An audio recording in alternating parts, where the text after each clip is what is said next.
অপরাধ কন্যা সন্তানের জন্ম। গৃহবধূকে খুনের অভিযোগে স্বামী, শ্বশুর শাশুড়ি ও দেওরকে যাবজ্জীবন সাজা দিল বনগাঁ আদালত। শুধুমাত্র কন্যা সন্তান হওয়ার অপরাধে শ্বশুরবাড়িতে স্বামী, দেওর, শ্বশুর শাশুড়ির হাতে প্রাণ দিতে হয়েছিল গৃহবধূ পিঙ্কি কর্মকারকে। তখন তার কোলে 3 মাসের সন্তান তিথি। ঘটনাটি ঘটে 2017 সালের 15ই মে গোপালনগর থানার কামদেবপুর এলাকায়।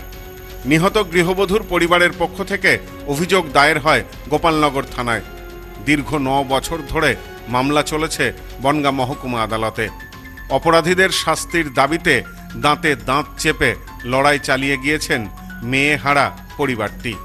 অবশেষে বুধবার মিলেছে বিচার। সেই মামলার সাজা ঘোষণা করল বনগাঁ আদালত। গৃহবধূকে খুনের অভিযোগে স্বামী তারক, দেওর সমীর, শাশুড়ি সাবিত্রী ও শ্বশুর জয়দেব কর্মকারকে যাবজ্জীবন সাজা শোনাল বনগাঁ আদালতের ফাস্ট ট্র্যাক 2 কোর্টের বিচারক মৃত্যুঞ্জয় কর্মকার। জানা গেছে, এই মামলায় মোট 16 জন সাক্ষী ছিলেন। 13 জন তাদের সাক্ষ্য দিয়েছেন আদালতে। এ বিষয়ে সরকারি পক্ষের আইনজীবী শ্যামল বিশ্বাস বলেন, অত্যন্ত নির্মমভাবে হত্যা করা হয়েছিল ওই গৃহবধূকে। শুধুমাত্র কন্যা সন্তান হয়েছিল, সেই অপরাধে খুন করা হয়েছিল তাকে। এই মামলায় পোস্টমর্টেম রিপোর্ট ও চিকিৎসকের সাক্ষ্য গ্রহণ অত্যন্ত গুরুত্বপূর্ণ ছিল। চিকিৎসক আদালতে দাঁড়িয়ে তার সাক্ষীতে জানান, শ্বাসরোধ করে খুন করা হয়েছে। এমনকি গৃহবধূর পাঁজরও ভেঙে গিয়েছিল, যেটা একজনের দ্বারা সম্ভব নয়।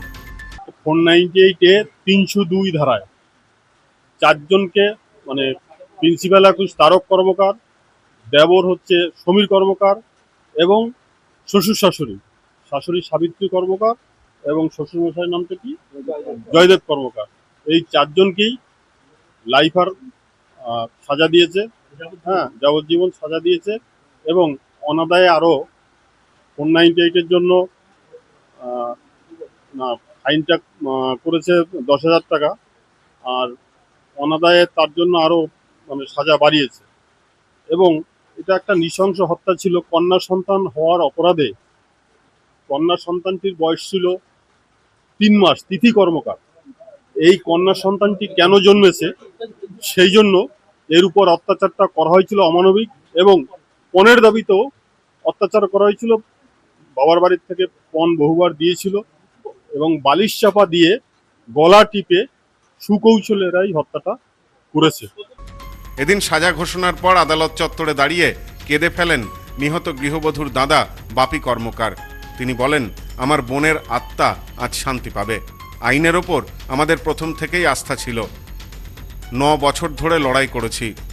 কোনো দাদার যেন এভাবে তার বোনকে হারাতে না হয়। আজকে আমার বোনকে যেভাবে নৃশংসভাবে হত্যা করেছে, তার সাজা ঘোষণা হয়ে আজকে আমরা সত্যি খুব আনন্দিত। আজকে জজ সাহেব, আমাদের আইনের প্রতি পুরো আস্থা ছিল, সেই আস্থা আজকে জজ সাহেব তার যেভাবে সে সাজা ঘোষণা করেছে, আমরা পুরোপুরি সন্তুষ্ট। আমাদের উকিল বাবুর প্রচন্ড চেষ্টায় আজকে আমরা পুরো সম্পূর্ণ যতটুকু বিচার পাওয়ার আমরা পেয়েছি। অপরাধীরা শাস্তি পেয়েছে, খুশি সন্তানহারা মা। পিঙ্কির মা আরতি অধিকারী বলেন, ওরা যেন আর বেরোতে না পারে। আমার মেয়ের অপরাধ ছিল, সে শুধু কন্যা সন্তানের জন্ম দিয়েছিল। আমার সব শেষ হয়ে গেছে, ওদের শাস্তি হয়েছে, আজ আমার মেয়ে শান্তি পাবে। ওরা সারা জীবন জেলে পচে মরুক, ওদের জন্য কোনোভাবে ছাড়া না পায়, ওরা যেন কোনোভাবে বেরোতে না পারে। আবার এমনকি ওরা শাস্তি দিয়েও আবার বিয়ে থাকা করে, ওদের এই শখটা যেন সারা জীবনের মতো মিটে যায়। যেন আমার মেয়েকে মারা হয়েছিল, সে কন্যা সন্তান জন্ম দিয়েছিল, তার জন্য তাকে মেরে ফেলা হয়েছে বালিশ চাপা দিয়ে। যেমন ভাবে অত্যাচার করা যায়, যেভাবে মারা যায়, ওকে সেইভাবেই মেরেছে। কোনো রকম ভাবেই ও পালাতে পারেনি, পালানোর চেষ্টাও করেছে কিন্তু পালাতে পারেনি।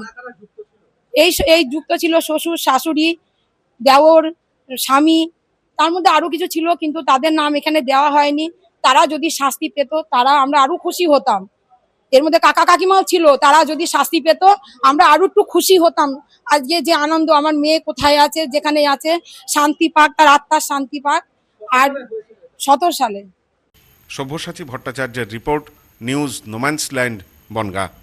নেউপিসি জুয়েলার্স, সম্পর্ক গড়ে দেয়। বনগাঁতে আমাদের 3টি শোরুম প্রতিদিনই খোলা।